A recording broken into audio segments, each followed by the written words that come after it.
পঞ্চম শ্রেণীর ইংলিশ বই নিয়ে আমরা ধারাবাহিকভাবে আলোচনা করছিলাম, তার ধারাবাহিকতা এখন তোমাদের সাথে আলোচনা করব। ইউনিট 2 আমরা সবগুলো বিষয় খুঁটিনাটিভাবে দেখব, বোঝার চেষ্টা করব, এরপরে আনসার শিখব। আওয়ার স্কুল গার্ডেন, আমাদের যে স্কুলের সামনে যে বাগান আছে সেটি নিয়ে আজকে আমরা পড়ব। 1.1 রিড দ্য টেক্সট। এখানে আমাদেরকে একটি টেক্সট দিয়েছে, এটি আমাদেরকে পড়তে বলেছে। আমরা প্রতিটা লাইনের অর্থ এবং উচ্চারণ বোঝার চেষ্টা করব। Our school has a lovely garden in front of the big playground.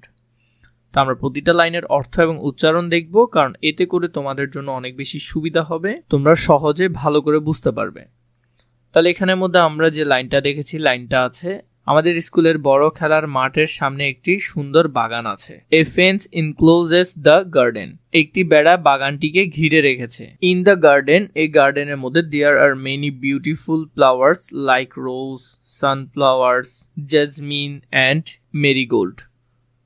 বাগানে গোলাপ, সূর্যমুখী, জুঁই, গাঁদা ফুলের মতো অনেক সুন্দর ফুল আছে।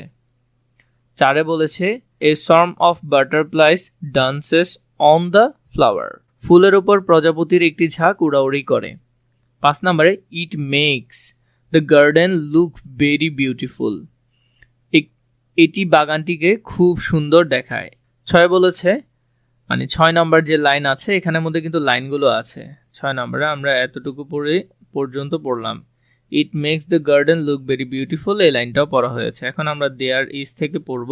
দেয়ার is a ditch near the corner of the garden, বাগানের এক কোণে একটি খাল আছে।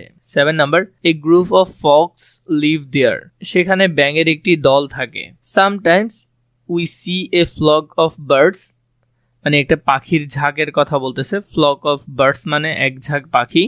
Sitting on the nearby trees singing sweet songs, কখনো কখনো আমরা গাছের কাছে বসে থাকা পাখির ঝাঁককে মিষ্টি গান গাইতে দেখি। We take care of the garden regularly, আমরা নিয়মিত বাগানের যত্ন নেই। On a selected day student from each class works together to clean the garden, নির্দিষ্ট দিনে প্রতিটি শ্রেণীর শিক্ষার্থীরা একসাথে বাগান পরিষ্কার করে।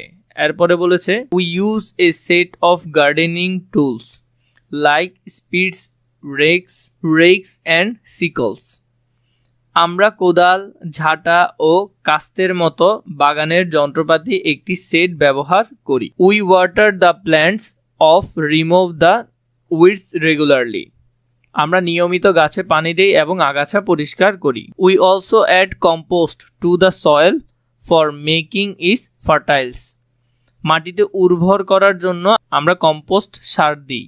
The garden is full of plants and flowers, বাগানটি গাছ ও ফুলে ভরা। They give us joy and happiness, এগুলো আমাদের আনন্দ ও সুখ দেয়। We love working in our school garden, আমরা আমাদের স্কুল বাগানে কাজ করতে ভালোবাসি। তো এখানের মধ্যে আমরা গার্ডেন পর্যন্ত এটা খুবই ভালো করে পড়লাম। এরপরে আমাদেরকে যেগুলো আছে, এরপরে আওয়ার স্কুল গার্ডেন এই টপিকটির আমরা ধারাবাহিকভাবে দেখছিলাম। তার ধারাবাহিকতায় 2.1 read the names gives in the left column of write their category type in the right column. Once is done for you as an example. এখানে তোমাকে কিছু নাম দিয়েছে কিছু জিনিসের, সেগুলা ক্যাটাগরি বা কোন টাইপে পড়ে সেটা তোমাকে বাম পাশের এই কলামে লিখতে হবে। এখন এখানের মধ্যে আমাদেরকে যেগুলো দিয়েছে, এখানের মধ্যে পুরো টপিকগুলো আছে, যেমন রোজ, সানফ্লাওয়ার, জেসমিন অ্যান্ড মেরিগোল্ড। এগুলা কোন ক্যাটাগরি? এগুলো হলো ফুলের ক্যাটাগরি বা ফ্লাওয়ার। এটা আমার জন্য করে দেওয়া ছিল। বাকিগুলো আমরা ধারাবাহিকভাবে দেখব। স্পেড, রেক, সিকেল এগুলো হলো কি গার্ডেনিং টুলস, মানে গার্ডেন করতে, বাগান করতে যেসব যন্ত্রপাতিগুলো লাগে সেগুলো। এরপরে আছে এখানের মধ্যে দেখো, স্পেড মানে হলো কোদাল, রেক মানে হলো যে মই, এরপরে হলো যে সিকল মানে হলো যে কাস্তে বা কাঁচি। রায়ান, জেবা, গৌতম, মং এগুলো হলো স্টুডেন্ট বা পিপল বা মানুষজনের নাম বোঝাচ্ছে, তাহলে এগুলো হলো স্টুডেন্ট ক্যাটাগরি। এরপরে আছে কাউ, গোট, শিপ, বাফল, এরপরে এগুলো হলো যে অ্যানিমাল ক্যাটাগরি, এগুলো কি পশু বা প্রাণী ক্যাটাগরি। এরপরে ইতে আছে কি মেকপাই, পিগুয়ান, ক্রো, প্যারট, এগুলো সবগুলো হলো যে পাখির ক্যাটাগরি, এগুলো হলো বার্ডস বা পাখি। ম্যাঙ্গো, জ্যাকফ্রুট, লিচি, বানানা এগুলো হলো যে ফল ক্যাটাগরি বা ফ্রুট ক্যাটাগরি। তাহলে এগুলোর পাশে লিখবে কি ফ্রুট ক্যাটাগরি। তাহলে এখানের মধ্যে ধারাবাহিকভাবে যেগুলো দিয়েছে এগুলো আনসারগুলো এখানে সুন্দর করে লিখে ফেলবে। 2.2 রিড দ্য টেক্সট এগেইন, আবার উপরের যে টেক্সটটি তোমাদেরকে দিয়েছিল সেটি আবার পড়তে বলেছে। Match each phrase with the correct words, the first one is done for you, প্রথমটা তোমার জন্য করে দেওয়া আছে। A storm of dash butterfly বা বিস, প্রথমটা আমাদের জন্য করে দেওয়া আছে, তাহলে এটার হবে যে বিস বা প্রজাপতির ঝাঁক। এরপরে 2 নম্বরে এ গ্রুপ অফ ফ্রগস, ব্যাঙের দল, তাহলে আমরা এখানে যদি দেখি এ গ্রুপ অফ ফ্রগস, ব্যাঙের দল। এরপরে যেটা দেখবো এ সেট অফ, সাধারণত সেট কিসে থাকে গার্ডেন টুল, তাহলে এটা হবে এটার সাথে a set of gardening tool. A flock of সাধারণত দেখা যায় যে পাখির জাককে বলা হয় ফ্লক অফ, এগুলো কিন্তু ফ্রেজ, এগুলো তোমার থেকে মুখস্থ করতে হবে, এগুলো খুবই গুরুত্বপূর্ণ। A flock of birds, a bunch of flowers, তাহলে এটা হবে এখানের মধ্যে। তো এগুলো যদি তোমরা একটু ভালো করে দেখো তাহলে তোমরা বুঝতে পারবে কোনটা কোথায়। তাহলে এখানের মধ্যে দেখো পাখির জাক সাধারণত a flock of birds, a bunch of flowers, ফুলের গোদা। এরপরে যে টপিকটা আমরা দেখবো এখানের মধ্যে আওয়ার স্কুল ইংলিশ ফর টুডের মধ্যে ইউনিট 2 এর 3.1 common noun and collective noun. আমরা জানি প্রথমত পার্টস অফ স্পিচকে 8 ভাগে ভাগ করা হয়, তার মধ্যে নাউন হলো প্রথম, এবং নাউনকে প্রায় 5 ভাগে ভাগ করা হয়, প্রধানত 2 ভাগে, এর পরবর্তীতে 5 ভাগে ভাগ করা হয়। তার মধ্যে একটা টপিক কমন নাউন, আরেকটা হলো কালেকটিভ নাউন। এগুলোর মধ্যে পার্থক্য কি তা আমরা একটু জানবো। লুক এট দ্য ওয়ার্ডস, এখানে শব্দগুলো দেখতে বলছে। School, garden, flower, plant, in the text, those R common nouns. এইগুলো হলো কমন নাউন, সাধারণত এগুলো একগুচ্ছ কোনো কিছু বোঝাচ্ছে। স্কুল সব ক্যাটাগরি স্কুল, গার্ডেন সব ক্যাটাগরির বাগান, ফ্লাওয়ার সব ধরনের ফুল। A common noun refers to a general name of an object, মানে যে কোনো একটা অবজেক্ট, যে কোনো প্লেস, জায়গা, যে কোনো গ্রুপ অথবা যে কোনো আইটেমের একটা জেনারেল নাম হিসেবে বোঝায়। যেমন অনেকগুলো ছেলে মেয়ে, তাহলে আমরা ওদেরকে কি বলতে পারি, যে ছেলে বা বয় অথবা গার্ল। তো এখানে গার্ল বলতে একজন মেয়েকে না বোঝায়, সাধারণত সব মেয়েদের জেনারেলভাবে কি ডাকা হয়, গার্ল ডাকা হয় বা মেয়ে বলা হয়। এক্সাম্পল অফ কমন নাউনের কিছু example. I brought a pen yesterday, এখানে পেন বলতে কলম বা কলমের সমজাতীয় যারা আছে সব কলমকে বোঝাচ্ছে, এটা একটা common object. I am going to school, তো স্কুল এখানে একটা কমন অবজেক্ট, এখানে নির্দিষ্ট করে সব স্কুলকে, স্কুল যে কোনো স্কুলের আলাদা আলাদা নাম থাকে, কিন্তু আলাদা নামে না বলে স্কুল বললো, তার মানে সব ধরনের স্কুল হতে পারে। Only 10 students submitted homework today, তাহলে এখানে স্টুডেন্টস বলতে সব ধরনের ছাত্রছাত্রী কমন হিসেবে নিয়ে এসেছে। The card is out of fuel, তার মানে এখানে ফুয়েল এটা একটা তরল পদার্থ বা ওই জাতীয় সব কিছুকে বোঝাচ্ছে, এটা হবে common noun. Again look at the words swarm, flock, group, set, use it the text, those are naming words, they indicated a group of animals, people and object, those are collective nouns. তো সাধারণত collective নাউনের ক্ষেত্রে এক ঝাঁক বুঝায় বা একটা ঝাঁক বুঝায়, একটা সেট বুঝায় এগুলা। A collective noun is the name of specific group, কোনো একটা নির্দিষ্ট জিনিসকে বোঝাবে। Of people, animals or things. Example এখানে দিয়েছে, যেমন a band of musician, a band of directors, a team of actors. তো এখানে একটা এই যে যারা আছে সমগোত্রীয় একটা গ্রুপকে বোঝাচ্ছে। তো সাধারণত যদি আমরা দেখি এখানের মধ্যে থেকে আমরা একটু দেখে নিই কমন নাউন হলো যে কোনো বস্তু, জায়গা বা জিনিসের সাধারণ নামকে বোঝাবে। তো এটার মধ্যে কিছু উদাহরণ দিয়েছে, যেমন স্কুল, বিদ্যালয়, এগুলা এখানে উদাহরণগুলো দিয়েছে, এগুলো তোমরা দেখবে। এক্সাম্পলগুলো তোমাদেরকে এখানে অর্থসহ দেওয়া আছে, এগুলো একটু দেখে নিবে।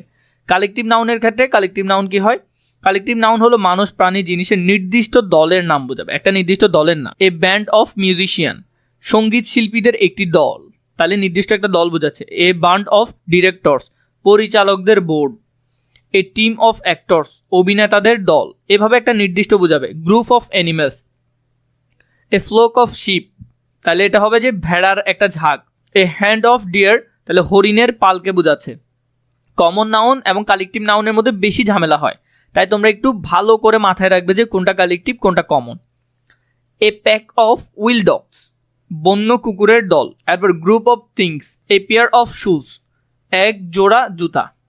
এ প্লেট অফ শিপস, জাহাজের বহর। এ বাঞ্চ অফ ফ্লাওয়ার্স, ফুলের গোছা, তো এগুলো সবগুলাই কালেকটিভ, এগুলো একটা নির্দিষ্ট কীকে বোঝাচ্ছে, একটা নির্দিষ্ট গোষ্ঠী বা সেটকে বোঝাচ্ছে। এই যে ফ্রেজগুলো, সাধারণত ফ্রেজগুলো কিসে হয়, কালেকটিভ নাউনের ক্ষেত্রে হয়। এরপরে যদি আমরা দেখি এখানে 4.1 ফিল ইন দ্য ব্ল্যাঙ্কস, এখানে যে খালি ঘর আছে এগুলো পূরণ করতে বলছে উপরের এগুলো দিয়ে, with the correct collective noun of the box. এখানের মধ্যে যে কালেকটিভ নাউনগুলো দেওয়া আছে এগুলো দিয়ে, a dash of people, a group of people হবে। তাহলে আমরা যদি এগুলোর উত্তর দেখি, a group of people working in the field, তো একদল মানুষ মাঠে কাজ করছে। তো এখানের মধ্যে প্রথমটা হবে কি, 1 নাম্বার এ গ্রুপ অফ, ঠিক আছে। We saw A dash of butterflies flying over the flowers, তার মানে ফুলের উপর এক ঝাঁক কি, এক ঝাঁক। তাহলে এখানের মধ্যে এক ঝাঁক হবে যে কি, I saw a swarm of butterflies, তাহলে এখানের মধ্যে 2 নাম্বার হবে সর্ম। তাহলে আমরা যদি এটা দেখি, এখানের মধ্যে I saw a swarm of butterfly flying over the flowers, আমরা ফুলের ওপর উড়তে থাকা এক ঝাঁক প্রজাপতি দেখেছি। এরপরে যেটা আছে সেটা যদি দেখি, তাহলে এখানের মধ্যে 2 নাম্বার এটা হচ্ছে there is a dash of bird, আমরা জানি বার্ডের ক্ষেত্রে কি হয়, ফ্লক অফ বার্ড, মানে এক ঝাঁক পাখি, ফ্লক অফ বার্ড, তাহলে এটা হবে 3 নাম্বারটা ফ্লক অফ। এখানের মধ্যেও যদি দেখি there is flock of birds on the trees, আমরা জানি পাখির ঝাঁকের ক্ষেত্রে কি হয়, ফ্লক হয়, গাছের ওপর এক ঝাঁক পাখি আছে, গাছের ওপর এক ঝাঁক পাখি আছে। এরপরে যদি দেখি we used a dash of gardening tools, তাহলে গার্ডেনিং টুলের ক্ষেত্রে সেট হয়, a set, we used a set of gardening tools to clean the garden, আমরা বাগান পরিষ্কার করতে বাগানের যন্ত্রপাতির একটি সেট ব্যবহার করি। তাহলে এরপরে যদি দেখি আমরা পরেরটা, বাকি একটাই আছে, তাহলে সেটা পেয়ারই হবে। ই নাম্বারে যদি দেখো she bought a dash of shoes, তো শু এর ক্ষেত্রে কি হয়, পেয়ার হয়, মানে জোড়া, তাহলে এটা হবে 5 নাম্বার পেয়ার অফ শুজ, সে এক জোড়া জুতো কিনেছে। 4.2 যেটি দিয়েছে রিড দ্য সেন্টেন্স বিলো, এখানে সেন্টেন্সগুলো পড়তে বলছে। Field all the common nouns and the collective nouns, write them in the correct column below, এখানের মধ্যে কমন নাউনগুলো আমাদেরকে এখান থেকে খুঁজে লিখতে বলেছে এবং কালেকটিভ নাউনগুলো লিখতে বলেছে। সাধারণত a group of students visit the museum, তো এখানে গ্রুপ, এক গ্রুপ বলতে সেটা কালেকটিভ নাউনে পড়ে। এরপরে এখানে আছে মিউজিয়াম আর স্টুডেন্টস, তাহলে এগুলোর মধ্যে কমন একটা বিষয় বোঝাচ্ছে, মিউজিয়াম কমন সব কিছু, আর এখানের মধ্যে স্টুডেন্টস এটাও হবে।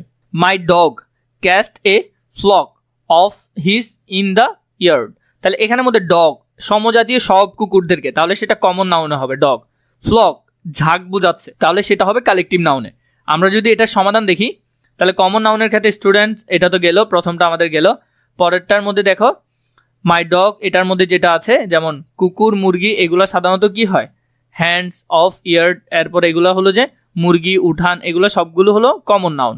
এরপর কালেকটিভের মধ্যে হলো যে কি, এগুলোকে বলা হয় ফ্লক, এক ঝাঁক, ঝাঁক বোঝাতে কালেকটিভ। এরপরেরটা the teacher bought a box of pencil for the class, তাহলে এখানে টিচার সমজাতীয় সবাইকে কমন হিসেবে বোঝাচ্ছে। এরপরে পেন্সিল সমজাতীয় অনেক কিছু, ক্লাস সমজাতীয় অনেক কিছু, কিন্তু এটা যে আমরা কি দেখলাম, এটার মধ্যে যে বক্স শব্দটা, এই বক্স মানে পেন্সিলের বক্স, একটা গ্রুপ বোঝাচ্ছে, তাহলে এটা হবে collective. A band of musician played wonderful song, তো এখানের মধ্যে মিউজিশিয়ান এটা একটা কমন নাউন, মিউজিশিয়ান একটা কি হবে, কমন নাউন হবে, কিন্তু কালেকটিভ এটা হবে দল, ব্যান্ড একটা দল বোঝাচ্ছে, একটা গ্রুপ বোঝাচ্ছে ব্যান্ড। এরপরে we saw A swarm of বিস নিয়ার দ্য বিগ ট্রি, তাহলে এখানের মধ্যে বিস মানে হলো যে মৌমাছি, এবং ট্রি সমজাতীয় সাধারণ কিছু বোঝাচ্ছে, কিন্তু এখানের মধ্যে near the A swarm of একটা কালেকটিভ নাউন, তার মানে সোয়ার্ম মানে কি বোঝাচ্ছে, ঝাঁক বোঝাচ্ছে। তো আমরা জানি ঝাঁক মানে কি কালেকটিভ নাউন, একটু ভালো করে বোঝার চেষ্টা করবে, কারণ কমন নাউন আর কালেকটিভ নাউন কিছুটা ঝামেলা করে। এরপরে যেটা দেখছি rearrange the jumble words to make meaningful sentence, now write the sentence in your exercise বুক, তো এখানের মধ্যে আমাদেরকে কিছু উল্টাপাল্টা করে শব্দ দিয়েছে, এগুলো দিয়ে আমরা মিনিংফুল সেন্টেন্স তৈরি করব। যেমন ইজ রেইনিং ইট আউটসাইড, তাহলে হবে যে ইট ইজ রেইনিং আউটসাইড, তাই তো এভাবে করে আমরা এগুলো মিলাবো। প্রথমটা কি হবে, এখানে উল্টাপাল্টা করে দেওয়া আছে ইট ইজ রেইনিং আউটসাইড, বাইরে বৃষ্টি হচ্ছে। পরেরটা দেওয়া আছে উল্টাপাল্টা করে, আমরা এখানের মধ্যে the sunset behind the mountains, তাহলে এটা হবে পাহাড়ের পেছনে সূর্য অস্ত যায়। এরপরে সি নাম্বারে যেটা দেওয়া আছে in the night the stars twinkle brightly, তাহলে এখানের মধ্যে হবে রাতের তারাগুলো উজ্জ্বলভাবে ঝিকমিক করে। Beautiful flowers bloom in the garden, বাগানে সুন্দর ফুল ফোটে, এটা দেওয়া আছে। ই নাম্বারে she is eating a banana for breakfast, সে নাস্তার জন্য একটি কলা খাচ্ছে। এফ নাম্বারে Setu and Fatima were late for the class, Setu Fatima ক্লাসে দেরি করেছিল। এরপর জি নাম্বারে দিয়েছে the little girl was very excited to visit the zoo, এখানে উল্টাপাল্টা আছে, নিচেগুলোর ঠিকটা দিয়েছে, অর্থও দিয়েছি উচ্চারণও দিয়েছি যাতে তোমাদের সুবিধা হয়। আমি তো পড়াচ্ছি, তাও তোমরা যাতে নিজেরা পড়তে পারো। ছোট মেয়েটি চিড়িয়াখানা দেখতে খুব উত্তেজিত ছিল। এরপর H number after dinner we watch TV, রাতের খাবারের পর আমরা টিভি দেখি। আই নাম্বারে যেটা আছে my sister always shares her toys with me, আমার বোন সবসময় তার খেলনা আমার সাথে ভাগ করে। যে নাম্বারে যেটা আছে I like colourful painting picture, আমি রঙিন আঁকার ছবি পছন্দ করি। তাহলে এখানে এইভাবে করে তোমরা উত্তরগুলো সুন্দর করে সাজিয়ে লিখতে পারবে। এই অংশ থেকে আমি সবগুলো তোমাদেরকে দেখালাম, আশা করি তোমরা ভালো বুঝেছো। এরপরে এখানে বলেছে 4.4-এ imagine you are visiting a farm or zoo, তুমি একটা ফার্ম বা জুতে গেলে write 4 sentence describing what you see, মানে তুমি কি দেখেছো তার ছোট করে তোমাকে এখানে লিখতে বলেছে। Use common nouns and collective nouns, তোমাকে কমন নাউন এবং কালেকটিভ নাউন ব্যবহার করতে বলেছে। ইন ইউর সেন্টেন্স, তোমার যে বাক্য লিখবে সেটার মধ্যে কি বলেছে, কমন নাউন ব্যবহার করতে এবং কালেকটিভ নাউন ব্যবহার করতে। Underline the common noun and circle the collective noun, তুই যেটা কমন নাউন হবে সেটা নিচে এভাবে করে আন্ডারলাইন করবে, এবং যেটা কি হবে, যেটা হবে কালেকটিভ নাউন সেটা তুমি গোল দিবে। Example, A hard of cows is grazing in the garden field, তাহলে এখানের মধ্যে যে দুইটা কমন নাউন সেগুলো নিচে দাগ, যেটা কালেকটিভ সেটা কি করে দেওয়া আছে, গোল করে। তো আমরা যদি এরকম 4টা সেন্টেন্স দেখি, যেমন এটা প্রথমটা করে দেওয়া আছে, পরে a flock of birds is flying over the trees, তাহলে এখানের মধ্যে এ ফ্লোক এটা গোল দাগ দিয়ে রাখবে। এরপরে এখানের মধ্যে যে বার্ডসের নিচে একটা দাগ দিবে। এরপরে এখানে ট্রিজের নিচে কি দিবে, দাগ দিবে। এরপরে a group of student is visiting the zoo, তাহলে স্টুডেন্টসের নিচে একটা দাগ দিবে, গ্রুপের মধ্যে একটা গোল দাগ দিবে। এরপরে যেটা আছে এ সোয়ার্ম অফ বিজ ইজ বাজিং নিয়ার দ্য ফ্লাওয়ার্সের নিচে একটা দাগ হবে, কারণ এটা কমন নাউন। বিজ এটা একটা কমন নাউন, মৌমাছি, কিন্তু সোয়ার্ম এটা একটা ঝাঁক বোঝাচ্ছে বা এক ঝাঁক বোঝাচ্ছে, তো এটা হবে যে কি নাউন, এটা হবে যে তোমার কালেকটিভ নাউন।